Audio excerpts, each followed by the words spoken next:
নমস্কার সবাইকে। আজকে আবার নতুন একটি ভিডিও নিয়ে চলে আসলাম। আর এই দেখো, এগুলো আমি কলার বড়া করেছিলাম, কাঁচা কলার বড়ার তরকারি। এই যে অর্ধেকটা ভেজে নিয়েছি বড়া, এবং আরও অর্ধেকটা যে ভাজতে দিয়েছি। এরপরে দেখো জিরা আর তেজপাতা সোমবার দিলাম।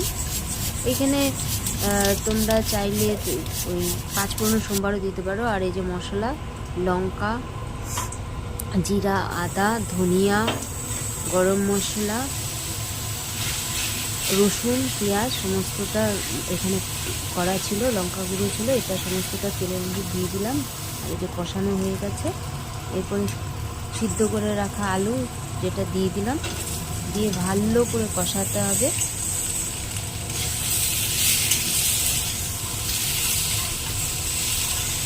আর এটা ভাত বা রুটির সাথে খেতে খুব ভালো লাগে। অনেকক্ষণ ধরে কষিয়ে নিচ্ছি। দেখো, সিদ্ধ করা আলুগুলো দিয়েছিলাম, এবার পরিমাণ মতো জল দিয়ে দিচ্ছি।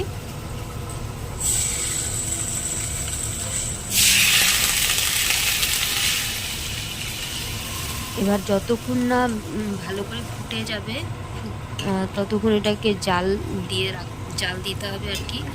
জালটা একদম হাইয়ে থাকবে। ফুটে গেছে দেখো, এখন অনেকক্ষণ ধরে ফুটছে।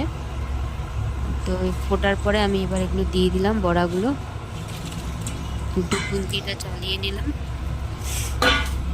যাতে মিশে যায় বড়াগুলো। আর খুব আলতো হাতে একটু নাড়তে হয়, নাহলে ভেঙে যাওয়ার চান্স থাকে।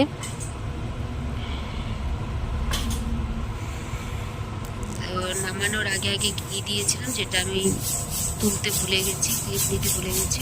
সেই লাস্টে আমার এই কলার বড়া তরকারি রেডি। আর ভীষণ ভালো খেতে হয়েছিল। দেখো কি তুলতুলে, কিন্তু একটিও ভাঙেনি। আর ওই পাশে প্রেশার কুকারে সিটি আওয়াজ হচ্ছে।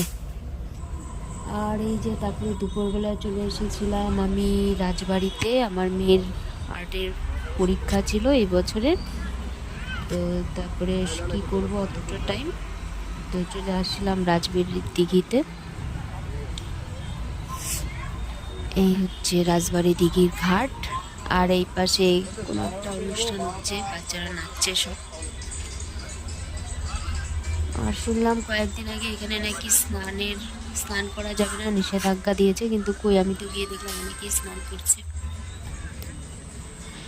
যাই হোক, জলপাইগুড়ি রাজবাড়ি দিঘি। আর ওই যে মন্দির দেখা যাচ্ছে, দুর্গা মন্দির। আর সবাই শুট দেখছে এখানে, যারা নাচতে এসছে তাদের। আর তারপরে চলে আসলাম এই যে মেলা তো সব বন্ধই ছিল, দোকানপাট একটু দেখে নিলাম, ঘুরে নিলাম মেলাটা। ওইভাবেই সামনে মন্দির ছিল, মনসা মন্দির, যাকে ঘিরে আর কি মেলাটা হয়, সেখানে একটু দর্শন করে নিলাম, প্রণাম করে নিলাম, রাজবাড়িটা একটু দেখে নিলাম। দেখে নেওয়ার পর আবার চলে আসলাম এখানে এসে আবার আমি পুকুরটা এত ভালো লাগছিল, এর জন্য ওটা আবার শ্যুট করলাম।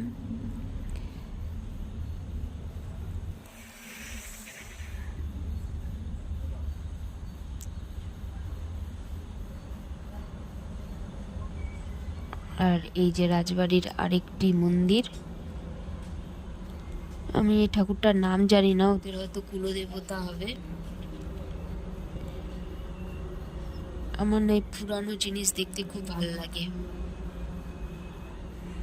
কার কেমন লাগে জানি না, আমি না কেমন আত্মহারা হয়ে যাই। এটাও একটা মনসা ঠাকুরের মূর্তি।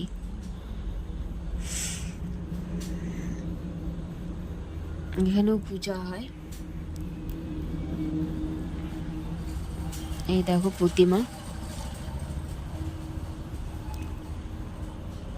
তো ওই যে দূরে বাচ্চাগুলো নাচ প্র্যাকটিস করছিল।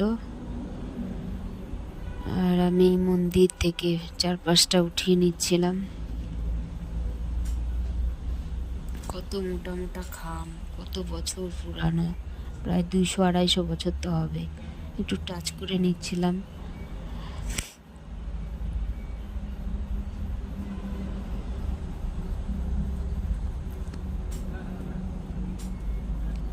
গাছগুলো মনে হয় সেই পুরাতন আমলের।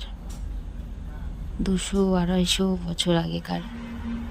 তো এই ঘাটে দেখো সবাই স্নান করছে।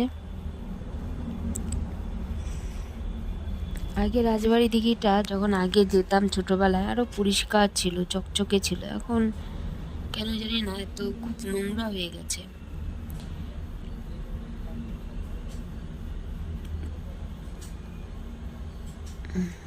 কিন্তু অসম্ভব সুন্দর,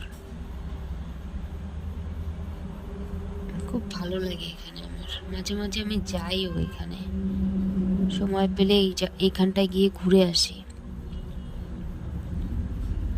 আর এই যে সবাই, তারপরে এই জলপাইগুড়ি টাউনের ভেতরের অংশ এটি। টোটোতে করে রওনা দিলাম বাড়ির পথে, বাড়ির পথে না, স্ট্যান্ডের পথে আর কি। তো ভাবলাম একটু ক্লিপ নিয়ে নিই, তো নিয়ে নিলাম। আর এই যে বাড়ি চলে আসছে, আর দেখো মুসুলধারে বৃষ্টি হচ্ছে।